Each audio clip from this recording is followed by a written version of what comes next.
He purrs like a kitten.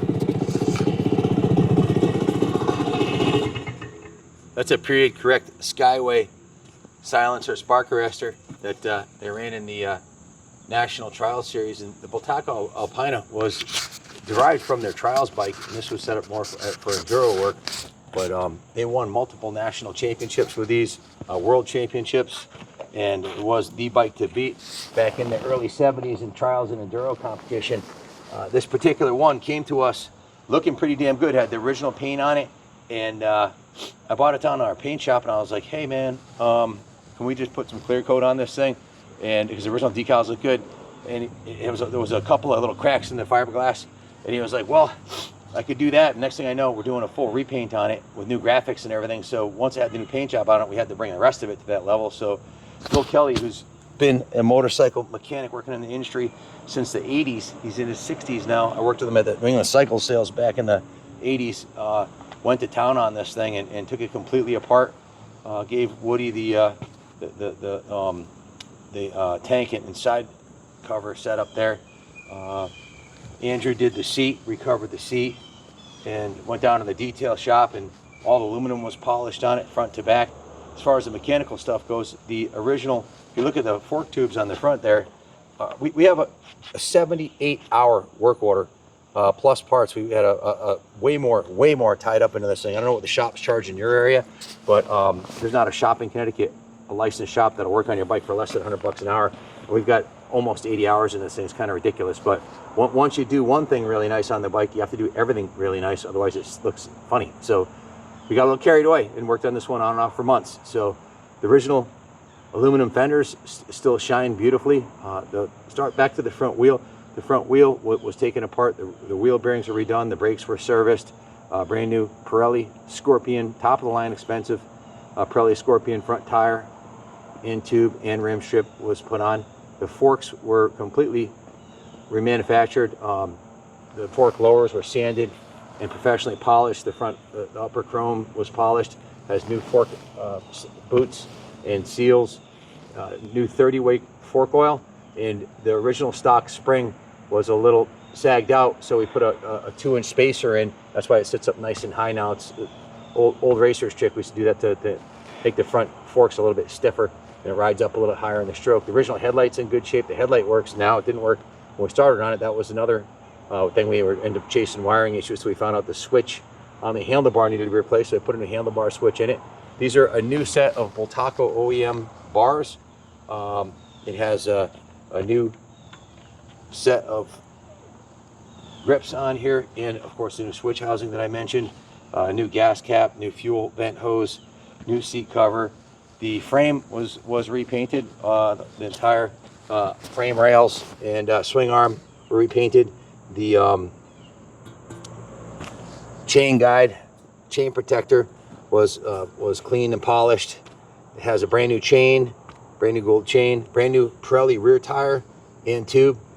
All the aluminum on the bike was polished. The front forks, the rims, the engine cases were sanded and polished both sides.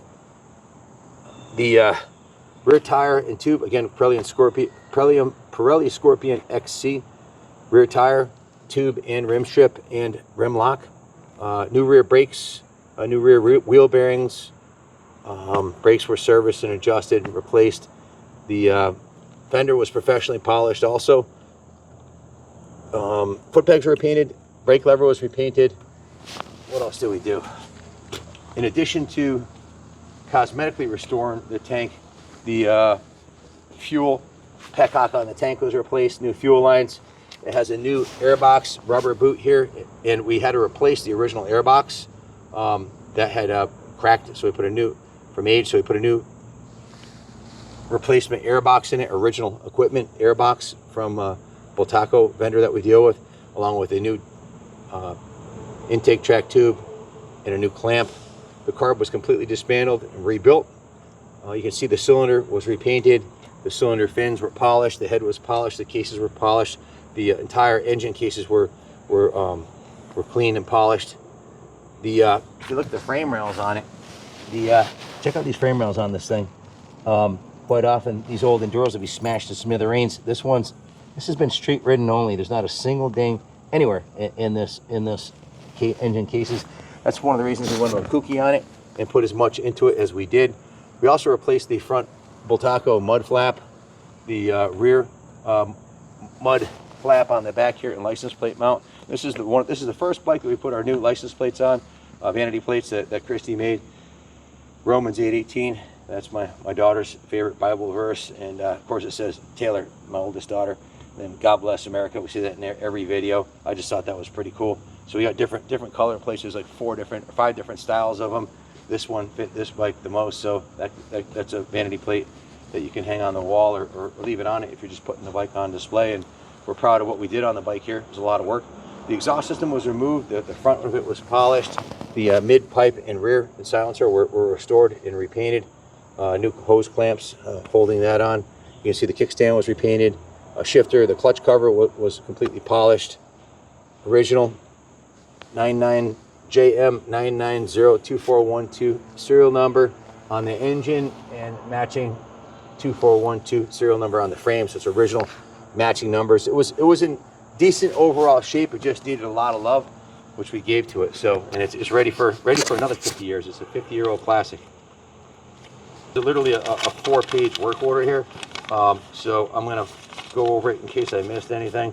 New NGK spark plug, cleaned and adjusted ignition points, carb removed, disassembled and inspected, cleaned and rebuilt and adjusted, fuel tank drained, rinsed and inspected, new petcock, fuel lines, fuel filter.